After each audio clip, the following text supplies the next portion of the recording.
Welcome to Eyewitness News by Group 6 with Shaquille and Shanique, Desmond, Erica, and Travis. And now, Lamar University's #1 news team. Good morning, and welcome to the Group 6 News. I'm Travis Myers, and here's what's going on in your world. Today we'll be covering some breaking news at Lamar University, which is in fact about the news. The newspaper, that is, and local Lamar students were asked what they knew about them. Let's join Shaq, Desmond, Erica, and myself to find out what other students really know about newspapers.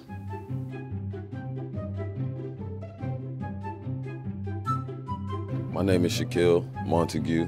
We got a couple questions for you, man. Do you read the newspaper? No. Hello, my name is Des Martin, and I'm here with Whitney. Do you read the newspaper? Occasionally. Do you read newspapers on the regular? No, I do not. Do you read the newspaper? LU newspaper, I do read it occasionally, just to know what's happening on campus and other student organizations. My name is Erica, and I'm going to be introducing Roberto. When's the last time you read a newspaper? Oh man, last time I read a newspaper was probably when I was in elementary school. When was the last time you read a newspaper? I think last semester. Do you remember the last time you actually looked at a newspaper? When someone died, it was in the obituaries. That was it. Last time I read the newspaper was last semester. It's kind of sad, huh? Did you know that we had a newspaper here on campus? I actually didn't know. I just haven't picked it up anytime recently. I do know that newspapers were formed around the government and actually different things that was going around centuries ago, and how child labor laws and just getting the information out for different people to know what was actually. Yeah, how information was spread across America is what she's saying. Okay. Next time, don't snatch that mic from me. Okay? Like, do you know any history about it? Actually I don't. It's a newspaper on campus, so yeah, why not read it? Do you know anything about newspapers? They have the news in it. What's important about newspaper is getting the information out to the people and just letting them know what's going on in the world or on campus. D'Angelo, it's Shaq Montague again. Tell us a little bit of history about the newspaper, man. Well, we invented the newspaper in the 18th century to keep the people informed on what's going on in the world. Here we are with Mr. Lamar himself. We're here to ask him what he thinks about newspapers. I don't think he's going to answer. That's an interesting remark. He has no comment. I think he's just being big-headed. Thank you all for that wonderful presentation. I think they deserve an A in the class just for that. It was easy to see that newspapers are not read nearly as much as they used to be. To find out more, let's take a blast to the past and find out a brief history of the newspaper. Oh, I'm doing that? Oh. As Mary Poppins once said, let's start at the very beginning. A very good place to start. The very first American newspaper was published in 1690 by Benjamin Harris. It spoke of an affair the King of France was having and was shut down by local officials after one issue. Many people tried to begin papers and were usually unsuccessful. When the owner of the New England Courant, James Franklin, was thrown in prison, his younger brother Benjamin Franklin took over and ran the first successful newspaper. In America, at least. He proved at last that journalism could be an honorable profession and retired at the age of 42. Apparently, Mr. Franklin was rolling in the Benjamins. Newspapers grew in number during the Revolutionary War, most of them taking sides for the colonies or for the British. This time was the beginning of what was called the political press. Efforts were made to push political ideas on the people, and in 1776 the Declaration of Independence was published in the Pennsylvania Evening Post. Mary Catherine Goddard published official copies of the document and led one of the most influential papers during the war. After the Revolutionary War, political partisan newspapers continued among the Federalists and the Anti-Federalists. In the First Amendment of the Bill of Rights, it was added, "No law abridging the freedom of speech," which was ratified in 1791, mainly due to the huge role the published news had in spreading the cause of the Revolution throughout the land. Daily newspapers grew slowly, but by the 1800s, every major city had their own daily paper. During this time, began the first paper supporting of African American and also Native American rights. Newspapers were normally read by upper class for 6 cents a day, and since 5 cents at the time could buy you a pint of whiskey, I guess you could say it cost a pretty penny. Well, with this newspaper craze, there was only 3 things holding it back from growing and reaching the masses. These things were: 1, the printing had to be quick and cheap; 2, a higher literacy rate was needed; and 3, a mass audience. Well, in the 1830s, many innovations made this possible. A printing press was invented that produced over 4,000 papers in an hour and drastically lowered the cost. The first public school system was established, and the literacy rate skyrocketed.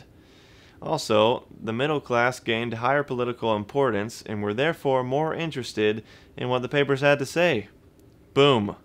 The mass newspaper was born.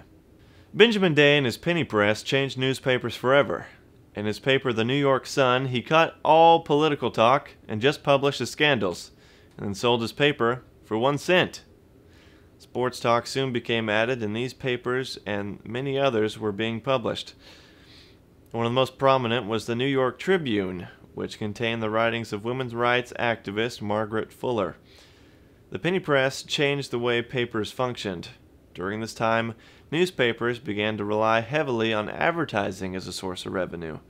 Paperboys were used to sell news on the streets rather than just selling them by mail subscription, and editors also began to fight for most exclusive news and began to hire people just to look for news and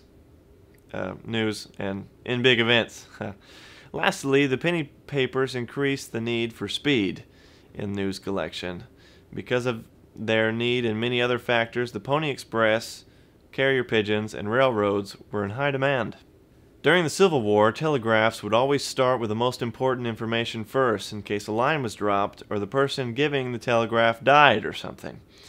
For this reason, we have the headlines and the most shocking stories first in our papers of today. In the 1870s to 1900s, the urban population tripled and the demand for news grew at a rapid pace. Men like Joseph Pulitzer, E.W. Scripps, and William Hearst exploded the newspaper industry by introducing newspaper chains, growing advertisement space, and focusing on papers to be more understandable to the public. By including illustrations and writing of scandals everyone could understand. Well, here's where the battle begins. Hearst, who owned a prominent newspaper in California, moved to New York to fight Pulitzer for the top spot. This time was known as yellow journalism. And no, I'm not talking about the Yellow Pages, the big phone book that you get monthly and never use. I'm talking about when sex, murder, self-promotion, and human interest began to fill the headlines. During the Spanish and American War, boats with printing presses on them were brought into battle so they could get the story first. Yes, it was that bad. It wasn't the brightest years as far as journalism history goes, but because of this era we now have color printing, aggressive reporting, and many prominent authors emerged in this time, such as Mark Twain. So, wasn't all that bad. In the 1900s to the 1920s, the amount of newspaper publishers dropped. The small publishers were weeded out by bigger organizations. Advertisers all wanted the space on the papers with the most popularity, and the cost of new equipment made it so smaller companies had no way of competing. Paper chains grew quickly. Jazz journalism was introduced, and also introduced the use of tabloids, which were filled with photos and are the reason why we have these in every grocery store in America. Thanks a lot. During the Great Depression, newspaper circulation increased, and so did the population, but the newspapers suffered. This was mainly due to advertisers flocking to radio instead of spending their money on newspaper ads. After the Depression, newspapers rebounded. Between 1945 and the 1970s, almost all competition was weeded out. I couldn't get any more country than that. More new chains were made because, frankly, expenses went up and less people were needed to hire. They just ran a ton of different newspapers and shared the same authors and the same stories. The emergence of conglomerate media made it so that media groups controlled the daily news, magazines, radio, and television stations. The biggest innovation in this time period was how the USA Today organized their paper and most of the big name companies followed. In the 1990s, newspaper readers began to decline, and the internet began to take most of the advertisements. Some newspaper companies didn't know what to do, so they decided to post the editions of their papers online to attract advertisers. Soon when people found that the news was free in some places online, they assumed that all news should be free. Why pay to have something delivered to my house if I can find it online? Coincidentally, in 2008 and 2009, there was a huge drop in people that bought newspapers. And since I bought the older version of the textbook for class, I'm just going to assume that this trend has continued to drop like it was hot. I'm Travis Myers, and this was a brief history of the newspaper.